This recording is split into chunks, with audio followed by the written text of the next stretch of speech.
Prendre la pose pour un photographe est devenu une habitude pour Lies Alouane.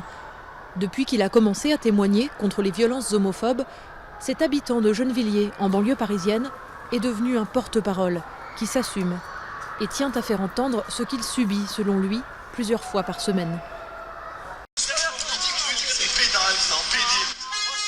Insultes, crachats, jets de bouteilles. Depuis qu'il a posté il y a 2 ans une photo de lui avec son petit ami sur les réseaux sociaux, il dit vivre un enfer dans sa ville et entend briser les tabous.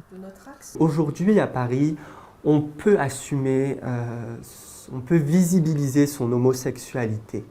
Mais on a quand même une petite pensée dans notre tête, un petit truc qui nous dit qu'on est susceptible d'être agressé. En banlieue, on est vraiment en arrière dans le temps, pas au Moyen-Âge, pas loin, mais c'est tabou, c'est interdit de révéler son homosexualité. Stop homophobie, bonsoir. Il a été entre parenthèses traité de PD par un de ses collègues. Une permanence comme celle-ci, l'association Stop Homophobie compte en ouvrir une en décembre à Gennevilliers, sa première en banlieue parisienne.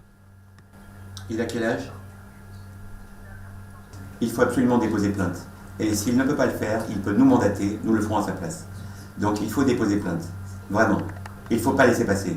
Notre permanence est importante et à qui s'adresse absolument tout le monde des banlieues, pas uniquement Gennevilliers. Parce qu'il n'y a pas que Gennevilliers, il y a les proches banlieues, etc. Et je peux vous assurer qu'on en reçoit de Bobigny, on en reçoit d'Argenteuil. Il y a eu 3 agressions près de Parisis, etc. Donc je vous assure qu'on a beaucoup de demandes. Pour le maire de Gennevilliers, Patrice Leclerc, l'ouverture de la permanence est un grand pas, même s'il tient à éviter toute stigmatisation de la banlieue et de sa population. Et la spécificité de la banlieue, c'est que contrairement à Paris, il n'y a pas d'anonymat. On se connaît les uns les autres. C'est la différence entre les très grandes villes et des villes qui ont aussi des relations humaines et qui ont des liens sociaux.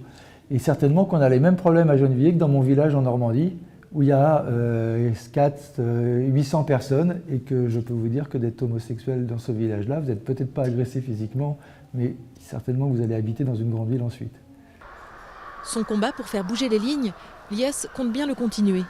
Depuis le début de l'année, Stop Homophobie a recensé 1200 agressions physiques homophobes en France, bien au-delà de la banlieue parisienne.